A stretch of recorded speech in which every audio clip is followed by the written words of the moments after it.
We're back on the bench with Mr. Hammerton Sierra, and a bunch of you are keeping up with me, so I thought I'll do one more video. And so what we've got now is we're looking at the KC-1. I've got it removed, and you'll notice, or maybe you won't notice, but this used to hang out the back of the radio. It was tied in a knot inside and soldered in a horribly dangerous way. I looked under the wire and found big blobs of solder. I mean, big blobs. I was trying to think, I guess as big as a pea, maybe one of them. So now you can see it's not exactly super pretty, but I was able to get enough of the, oh, I see a ball of solder in there now that I'm looking. I was able to get enough of the lifted trace areas.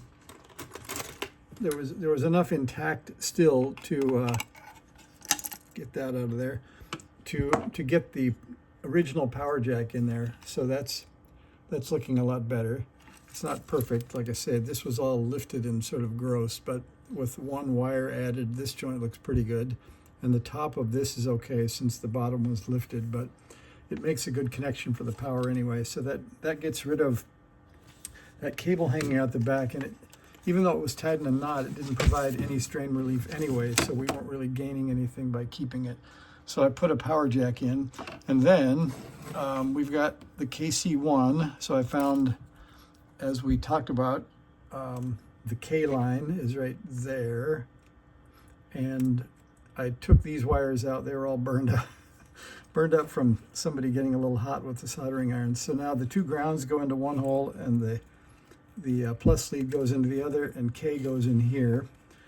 So we're just about ready to try it out, and I thought rather than mount it up, I would just try it before we find out that it doesn't work. And I think I want to go farther than just having it be a keyer, because we can also get frequency readout out of it if we try hard, or a little harder, I should say. So I'm going to hang that over to the side, and we're going to power up and see if we can find out. I don't know what state the KC-1's power up in, or if I have to do any coding or anything. So let's try it out and see. So there's our new power connector. That's a little easier to deal with. And let's see, we'll get an antenna, because we need at least a dummy load here. We don't have a tune mode, so that the tuner is in dummy load switch. And let's see, I guess to make the KC-1 work, I better plug in a paddle. So we have that. So there's the paddle lead. And let's see, not much else to do but try it, I guess. So let's try this out. I'll just squeeze it. That's the good test. Okay, well, it works. And let's see if the dip paddle is on the left. And it is. So I think we came off pretty lucky here. Oh, and I think we have an analog style speed control, so we can try that. Well, that works. So I think that was a pretty successful thing. So now we have enough to get the Hammerton Sierra on the air. We're tuned up on both 40 and 20 meters, those two modules, and we've got a keyer. So I think I'll mount that back in.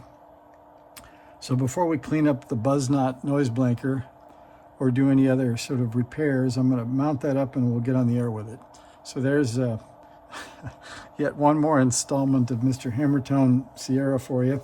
I think we're ready. So next time will be a short QSO, and maybe I'll try something on 40 tomorrow morning.